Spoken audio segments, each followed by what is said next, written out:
அப்படி மாட்டு பொங்கல். ஏய் மாட்டு பொங்கல் தானே? ஆமா. முசுக்கு மலையாளம் பேசிவிட்ட. நான் கலை சீக்கிரம் குளிப்பாட்டி வாங்க, கோயிலுக்கு போலாம். ஏய் குளிச்சுட்டு வாடா கலை, வெளியே கோயில் செட்டு போட்டிருக்காங்க. ஏன் உனக்கு இந்த வேலை? மாடு ரொம்ப முரட்டு பிடிக்குது இன்னைக்கு. ரிப்பன்ல இருக்குதாடா? வேண்டாம். என்ன கொடுத்தாங்க உனக்கு வேணாங்கிறப்ப? நான் வேற பேசுறேன். இது சரிப்பட்டு வராது. இறங்கிற வேண்டியதான். நான் பேசாம ஒரு நாள் சண்டை போட்டு கூட சரி. என்னடி இது? எதுல எதுல மல்லையா மல்லு கட்டுறலையா?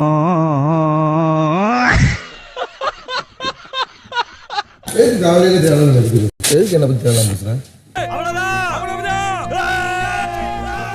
நான் உன்கிட்ட உன் பேரை சொன்னேன், உன்னை பத்தி எதனா பேச. நான் கலைகிட்ட பேசுறேன். கலைகிட்ட பேசுகிறேன். ஒண்ணு இல்ல, தாங்க மாட்டேன். திருப்பி விளையாட்டு சொல்றேன், ஒரு அடிக்கு தாங்க மாட்டேன். அப்படியா? இப்படியே பேசிக்கிட்டே இருந்தா என்னடா அர்த்தம்? எது பெருசுன்னு அடிச்சு காட்டு. பார்க்கலாம் போ. என்னம்மா கீழே சத்தம்? பேசிக்கிட்டு இருக்கேன் மாமா. இதுக்கு தாங்க மாட்டேன். எரிஞ்சிருவேன். யாரும் தெரியாம இது பண்ணிக்கிட்டு இருக்க. பயமா இருக்கா?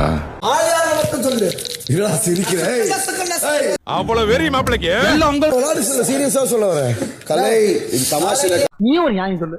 நியாயம் என்னப்பா அநியாயமா இருக்கு? நான் சொல்ற நியாயம் எப்பறம் உனக்கு அநியாயமா கேக்குது? கலை உட்கார்ந்தா ஹாப்பி மாட்டு பொங்கல்பான்னு சொன்னேன்.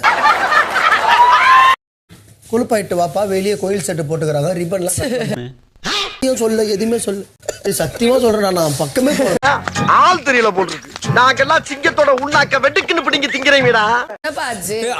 நீ எல்லாம் தாங்க மாட்டே. ஒரு ஜன் தத்துவம் என்ன சொல்லுகிறது என்றால், சின்ன சேனலுக்கு எதா இருந்தாலும் அது கொஞ்சம் ஆதரவு கொடுங்க. உங்க பொண்ணான கையை கொண்டு அந்த பெல்லில தட்டிடுங்க. மறக்காம சர்ப்ரைஸ் பண்ணுங்க. தேங்க்யூ.